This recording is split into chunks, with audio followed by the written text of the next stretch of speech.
नमस्ते friends. TDS से related और एक वीडियो में आप सभी का स्वागत है। इस वीडियो में हम लोग बात करने वाले हैं सैलरी से टीडीएस का कैलकुलेशन कैसे होगा और उस टीडीएस का कैलकुलेशन करने के लिए एस्टिमेट सैलरी का कैलकुलेशन कैसे करना होगा। तो हम सब जानते ही हैं कि एम्प्लॉयर जब अपने एम्प्लॉय को हर महीने सैलरी का पेमेंट करता है तो उसमें से उसे टीडीएस काटना होता है। या हमारे सामने एक सैलरी स्लिप का एग्जाम्पल है, जिसके माध्यम से हम देख सकते हैं कि जब भी एम्प्लॉयर सैलरी का पेमेंट करता है, मंथली सैलरी का पेमेंट करता है तो उसमें से टीडीएस काटता है। या इसमें हम देख सकते हैं कि इस एग्जांपल में यहाँ इस सैलरी स्लिप में से 9,540 रुपये का टीडीएस इस एम्प्लॉयर द्वारा काटा जाएगा। तो अब ये 9,540 हर महीने जो काटा जा रहा है, ये कैसे काटा जा रहा है, इसका कैलकुलेशन कैसे किया गया है, इसके बारे में हम यहाँ इस वीडियो में बात करेंगे। तो टीडीएस काटने के लिए एम्प्लॉय की साल भर की एस्टिमेट सैलरी का कैलकुलेशन साल के शुरुआत में ही कर लेना होता है। इसके लिए एम्प्लॉयर को अपने एम्प्लॉय से कुछ जानकारी लेनी होती है, जैसे कि वो एम्प्लॉय किस टैक्स रिजिम के अंतर्गत अपना टीडीएस काटना चाहता है, जैसे कि न्यू टैक्स रिजिम या ओल्ड टैक्स रिजिम। एम्प्लॉय जिस भी टैक्स रिजिम को सिलेक्ट करेगा उस टैक्स रिजिम के हिसाब से टैक्स टीडीएस एम्प्लॉयर काटेगा। यदि एम्प्लॉई बताता नहीं है कि वो किस टैक्स रिजिम के अंतर्गत टीडीएस काटना चाहता है, तो ऐसे में न्यू टैक्स रिजिम के अंतर्गत एम्प्लॉयर उसका टीडीएस काटेगा।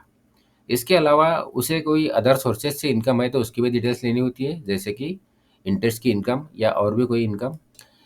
इसके अलावा एम्प्लॉई यदि होम लोन इंटरेस्ट का डिडक्शन क्लेम करना चाहता है तो उसकी भी डिटेल्स लेनी होगी। और इसके अलावा चैप्टर 6 के अंतर्गत कुछ इन्वेस्टमेंट की है तो उसकी भी डिटेल्स एम्प्लॉयर को अपने एम्प्लॉय से लेनी होती है। उसके बाद उसे कैलकुलेशन करना होता है। तो हम यहाँ एक एक करके समझेंगे कि ओल्ड टैक्स रिजीम और न्यू टैक्स रिजीम दोनों के ही अंतर्गत एस्टिमेट सैलरी का कैलकुलेशन कैसे करना है और उसके ऊपर एस्टिमेट टैक्स का कैलकुलेशन कैसे करना है।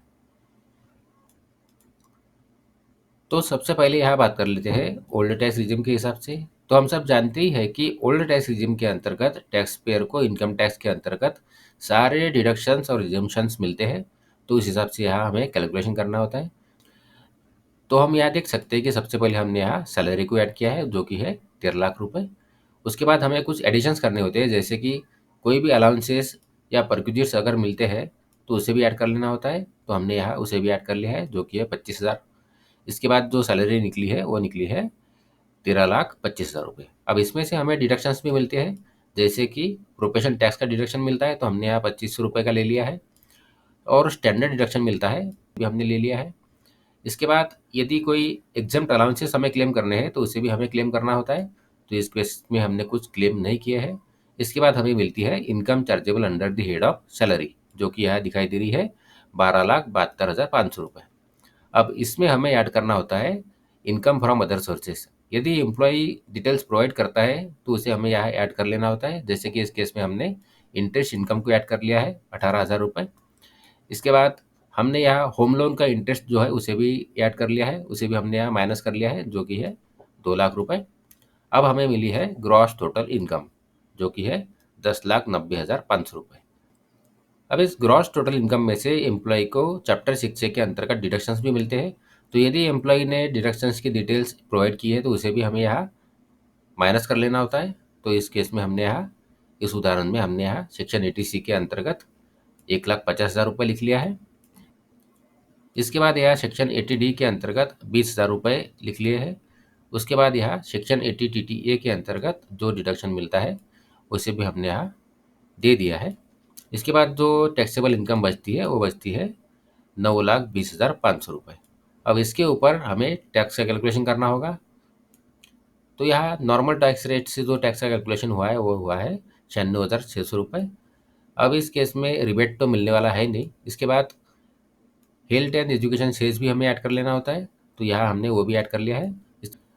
तो इस उदाहरण के हिसाब से जो साल भर के लिए टोटल टैक्स निकल रहा है वो निकल रहा है 1,04,64 रुपये। यही इस एम्प्लॉय का टीडीएस होगा जिसे साल भर में काटना होगा। जैसे कि इस टीडीएस के अमाउंट को यदि हम 12 महीनों में डिवाइड करें तो वो निकलती है 8,372। तो इस उदाहरण के हिसाब से एम्प्लॉयर अपने एम्प्लॉय को सैलरी का पेमेंट करते समय हर महीने 8,372 रुपये के हिसाब से टीडीएस काटेगा। और यदि फाइनेंशियल ईयर के आखिरी महीने की सैलरी का पेमेंट करते समय एम्प्लॉय को लगता है कि इस एम्प्लॉय का टीडीएस हमने कम काटा है, या ज़्यादा काटा है, तो ऐसे में जो भी एडजस्टमेंट करना होता है वो आखिरी महीने के टीडीएस काटने समय एम्प्लॉयर को करना होगा। अब हम देख लेते हैं कि न्यू टैक्स रिजिम के हिसाब से कैलकुलेशन कैसे होगा।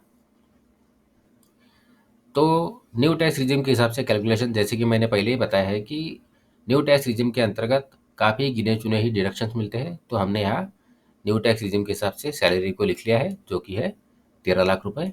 इसमें हमने अलाउंसेस भी ऐड कर लिए हैं 25 हज़ार रुपये के। इसके बाद जो सैलरी बन रही है वो बन रही है 13 लाख 25 हज़ार रुपये। अब इस न्यू टैक्स रिजिम में हमें स्टैंडर्ड डिडक्शन मिलता है 75 हज़ार रुपये का, उसे क्लेम कर लिया है, उसे भी क्लेम कर लिया। इसके बाद income chargeable under the head of salary जो बच रही है वो बच रही है 12 लाख 50 हज़ार रुपये। इसके बाद हमने यहाँ इनकम फ्रॉम अदर सोर्सेज की डिटेल्स भी ऐड कर ली है, जो कि 18 हज़ार रुपये।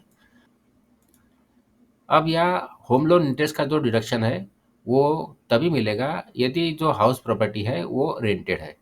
यदि एम्प्लॉय ने उसकी हाउस प्रॉपर्टी रेंट पर दी है, उसके लिए उसने होम लोन इंटरेस्ट का पेमेंट किया है, तो ही डिडक्शन मिलेगा, नहीं तो नहीं मिलेगा। तो हमने यहाँ नहीं लिया है।